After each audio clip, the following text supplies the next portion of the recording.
Prognoza za decembar 2025. Ribe, znak i podznak, savet. Ono što danas izgleda maglovito, sutra postaje put ka svetlosti. Početkom meseca je akcenat u prostoru doma i porodice. Neke istine u okviru odnosa izlaze na videlo, donekle trapavo, a takođe je vreme kada treba završiti sve što se dugo odlagalo. Oko 7.12. je odlično vreme za putovanja, a takođe, ako je zaostao koji ispit, vreme je da se tome posvetite. Probajte da izbegavate konflikte oko 9.12. Iako niste i direktni učesnik, moglo bi se desiti da budete okrivljeni, što uopšte nije čudno za vas. Odmah zatim vaš vladar Neptun kreće pravo i vi najviše osjećate kako se intuicija pojačava.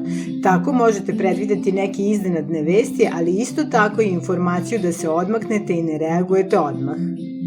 Sredinom meseca osjećate pad energije. U ovakvim trenucima ste posebno osetljivi, pa preporučujem da se povučete i malo odmorite.